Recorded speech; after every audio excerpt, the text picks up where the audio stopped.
Because we had to respond to omens, said the boy, almost without meaning to. Then he regretted what he had said because the merchant had never met the king. It's called the principle of favorability, beginner's luck, because life wants you to achieve your personal legend, the old king had said. But the merchant understood what the boy had said. The boy's very presence in the shop was an omen, and as time passed and money was pouring into the cash drawer, he had no regrets about having hired the boy. The boy was being paid more money than he deserved, because the merchant, thinking that sales wouldn't amount to much, had offered the boy a high commission rate. He had assumed he would soon return to his sheep. Why did you want to get to the pyramids? He asked, to get away from the business of display. Because I've always heard about them, the boy answered, saying nothing about his dream. The treasure was now nothing but a painful memory, and he tried to avoid thinking about it. I don't know anyone here who would want to cross the desert just to see the pyramids, said the merchant.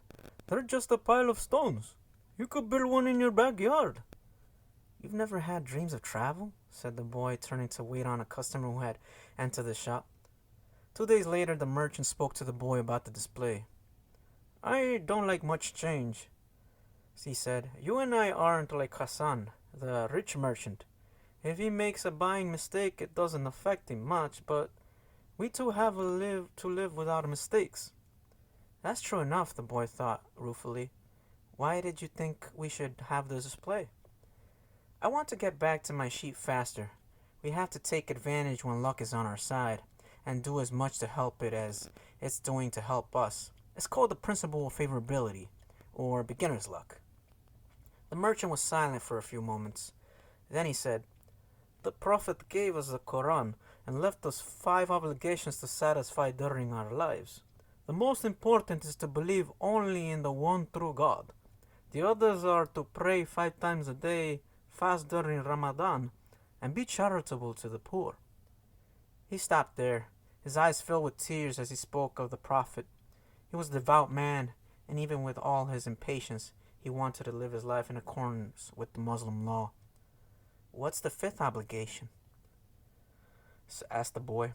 2 days ago, you said that I never dreamed of travel, the merchant answered. The 5th obligation of every Muslim is a pilgrimage. We are obliged at least once in our lives to visit the holy city of Mecca. Mecca is a lot farther away than pyramids. When I was young, all I wanted to do was put together enough money to start this shop. I thought that someday I'd be rich and could go to Mecca. I began to make some money, but I could never bring myself to leave someone in charge of the shop. The crystals were delicate things. At the same time, people were passing my shop all the time heading for Mecca. Some of them were rich pilgrims traveling in caravans with servants and camels, but most of the people making the pilgrimage were poorer than I. All who went there were happy at having done so. They placed symbols of the pilgrimage on the doors of their houses. One of them, a cobbler who made his living mending boots, said that he had traveled for almost a year through the desert, but that he got more tired when he had to walk through the streets of Tangier buying his leather. Well, why don't you go to Mecca now? Asked the boy. Because it's the thought of Mecca that keeps me alive. That's what helps me face these days that are all the same. These mute crystals on the shelf, and lunch and dinner at the same horrible cafe. I'm afraid that if my dream is realized, I'll have no reason to go on living. You dream about your sheep and your pyramids, but you're different from me, because you want to realize your dreams. I just want to dream about Mecca. I've already imagined 1,000 times crossing the desert, arriving at the plaza of the sacred stone. The 7 times I'll walk around it before allowing myself to touch it. I've already imagined the people who would be at my side and those in front of me, and the conversations and prayers we would share. But I'm afraid that it would be all a disappointment, so I prefer just to dream about it. That day, the merchant gave the boy permission to build the display. Not everyone can see his dreams come true in the same way. 2 more months passed, and the shelf brought many customers into the crystal shop. The boy estimated that if he had worked for 6 more months, he could return to Spain and buy 60 sheep, and yet another 60. In less than a year, he would have doubled his flock, and would be able to do business with the Arabs because he was now able to speak their language. Since that morning in the marketplace, he had never again made use of Urim and Thummim, because Egypt was now just as distant a dream for him as was Mecca for the merchant. Anyway, the boy had become happy in his work, and thought all the time about the day when he would disembark at Tarifa as a winner. You must always know what you want. What is that you want? The old king had said. The boy knew, and now working toward it. Maybe it was his treasure to have wound up in a strange land, met up with a thief, and doubled the size of his flock without spending a cent. He was proud of himself. He had learned some important things, like how to deal in crystal, and about the language without words, and about omens. One afternoon he had seen a man at the top of a hill, complaining that it was impossible to find a decent place to get something to drink after such a climb. The boy, accustomed to recognizing omens, spoke to the merchant. Let's sell tea to the people who climb the hill.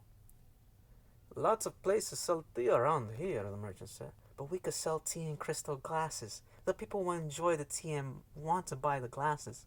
I have been told that beauty is the great seducer of men. The merchant didn't respond, but that afternoon, after saying his prayers and closing the shop, he invited the boy to sit with him and share his hookah, that strange pipe used by the Arabs. What is it you're looking for? Asked the old merchant. I've already told you. I need to buy my sheep back, so I have to earn money to do so. The merchant put some new coals in the hookah and inhaled deeply. I've had this shop for 30 years. I know good crystal from bad and everything else there is to know about crystal. I know its dimensions, how it behaves. If we serve tea in the crystal, the shop is going to expand, and then I'll have to change my way of life. Well, isn't that good? I'm already used to the way things are. Before you came, I was thinking about how much time I had wasted in the same place while my friends had moved on and either went bankrupt or did better than they had before. It made me very depressed. Now I can see that it hasn't been too bad. The shop is exactly the size I always wanted it to be. I don't want to change anything because I don't know how to deal with change. I'm used to the way I am. The boy didn't know what to say. The old man continued, You have been a real blessing to me. Today I understand something I didn't see before. Every blessing ignored becomes a curse. I don't want anything else in life. But you are forcing me to look at wealth and at horizons I have never known. Now that I have seen them and now that I have seen how immense my possibilities are, I'm going to feel worse than I did before you arrived, because I know the things I should be able to accomplish, and I don't want to do so. It's good I refrained from saying anything to the baker in Tarifa, thought the boy himself. They went on smoking the pipe for a while as the sun began to set. They were conversing in Arabic, and the boy was proud of himself for being able to do so. There had been a time when he thought that his sheep could teach him everything he needed to know about the world, but they could never have taught him Arabic. There are probably other things in the world that the sheep can't teach me, thought the boy, as he regarded the old merchant. All they ever do really is look for food and water, and maybe it wasn't that they were teaching me, but that I was learning from them. Maktub, said the merchant finally. What does that mean? You would have to have been born an Arab to understand, he answered. But in your language will mean something like, it is written. And as he smiled at the coals in the hookah, he told the boy that he could begin to sell tea in the crystal glasses. Sometimes there's just no way to hold back the river. The men climbed the hill, and they were tired, and they reached the top. But there they saw a crystal shop that offered refreshing mint tea. They went in to drink the tea, which was served in beautiful crystal glasses. My wife never thought of this, said one, and he bought some crystal. He was entertaining guests that night, and the guests would be impressed by the beauty of the glassware. The other man remarked that the tea was always more delicious when it was served in a crystal, because the aroma was attained. The third said that it was a tradition in the Orient to use crystal glasses for tea, because they had magical powers. Before long, the news spread, and a great many people began to climb the hill to see the shop that was doing something new in a trade that was so old. Other shops were open that served tea in crystal, but they weren't at the top of the hill, and they had little business. Eventually, the merchant had to hire 2 more employees. He began to import enormous quantities of tea along with his crystal, and his shop was sought by men and women with a thirst for things new. And in that way, the months passed. The boy awoke before dawn. It had been 11 months and 9 days since he had first set foot on the African continent. He dressed in his Arabian clothing of white linen, bought specially for this day. He put his headcloth in place and secured it with a ring made of camel skin. Wearing his new sandals, he descended the stairs silently. The city was still sleeping. He prepared himself a sandwich and drank some hot tea from a crystal glass. Then he sat in the sun-filled doorway smoking the hookah. He smoked in silence, thinking of nothing, and listening to the sound of the wind that brought the scent of the desert. When he had finished his smoke, he reached into one of his pockets and sat there for a few moments, regarding what he had withdrawn. It was a bundle of money, enough to buy himself 120 sheep, a return ticket, and a license to import products from Africa to his own country. He waited patiently for the merchant to awaken and open the shop. Then the two went off to have some more tea. "I'm leaving today," said the boy. "I have the money I need to buy my sheep and have the money to go you need to go to Mecca." The old man said nothing. "Will you give me your blessing?" asked the boy. "You have helped me." The man continued to prepare his tea, saying nothing. Then he turned to the boy. "I am proud of you," he said. "You brought a new feeling into my crystal shop. But you know that I'm not going to go to Mecca, just as you know that you're not going to buy your sheep." "Who told you that?" asked the boy, startled. "Maktub," said the old crystal merchant, and he gave the boy his blessing. The boy went to his room and packed his belongings. They filled 3 sacks. As he was leaving, he saw in the corner of his room his old shepherd's pouch. It was bunched up, and he had hardly thought of it for a long time. As he took his jacket out of the pouch, thinking to give it to someone in the street, the 2 stones fell to the floor. Urim and Thummim. It made the boy think of the old king, and it startled him to realize how long it had been since he had thought of him. For nearly a year, he had been working incessantly, thinking only of putting aside enough money so that he could return to Spain with pride. "Never stop dreaming," the old king had said. "Follow the omens." The boy picked up Urim and Thummim and once again had the strange sensation that the old king was nearby. He had worked hard for a year, and the omens were that it was time to go.